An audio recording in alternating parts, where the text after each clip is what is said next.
Hapa noni ndi amusi vana va mukala. Ava chimbila na chitu. Hapa noni ndi amusi vana va mukala. Zwino niko zwivona zwori ahuna ne ukho to diphina vana va mukala. 2020 hei noni zwezwi vhaṅwe vha tshi khou lila nga corona. Hafha fhethu ahuna na mvula. Mara hafha noni kha nṋe huna ane a khou to pfesesa uri iḽi dema wa ḽi tshi tea u rweliwa thanga.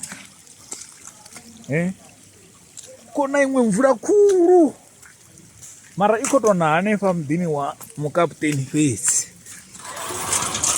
Hello.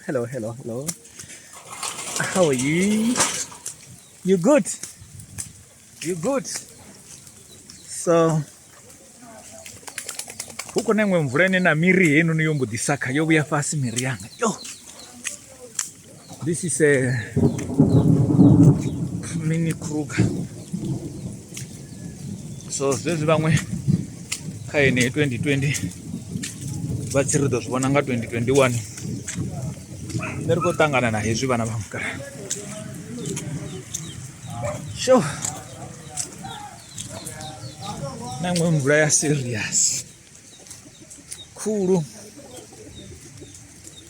Mara vho panga dzingilasi vho ima vha ḓo pangisani umkumbela nari mukumbelani alifa hafhanoni muḓini wa emisi. As you can see ngafha ndi murweli.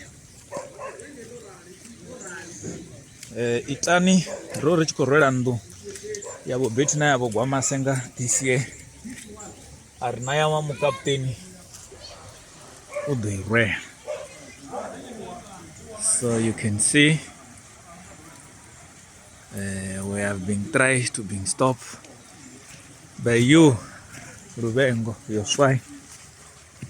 So this is how it is.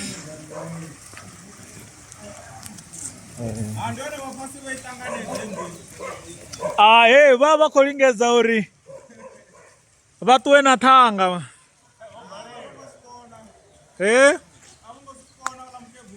Va nga si swi kone ne a be khou tou na fhano fhedzi hafho upfhi ahuna tshififi.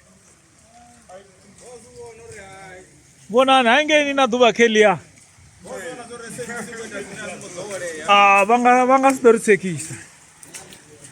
Ne vhathakhathi vha tou ri fha maanḓa. See hafha fhethu huṅwe mvula a i khou na mara hangeni na tshekani khou tou ḓivhonela makole matshena ane a si makole a mvula khe aḽa nga sa hange a wana na kole ḽa mvula.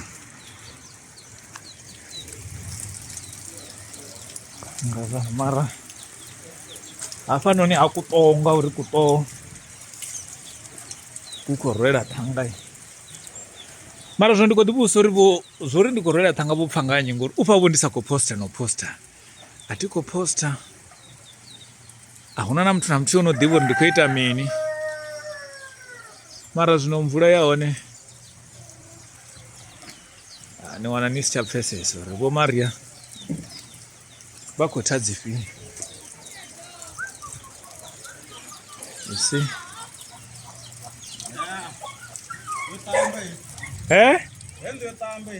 Mara i khou tou ṱanzwa ri tshi ḓi zwo ndi nyori khou tou nṱanzwela yo. Vangana muṅwe wa mukanda zurete. No mara u pharisa a be a ri ngo vhuya ra posta a ri ngo update ri khou sokou tou fhaṱa ro fumula ahuna na fhethu na vhathu ne ra khou i postaho. Vhalweni kale vho no zwi vhona. Vhalweni kale vho no zwi vhona zwo. Vhe ndo ni vhudza ni tshi khou i rwela uri i thomeni nga ḓa.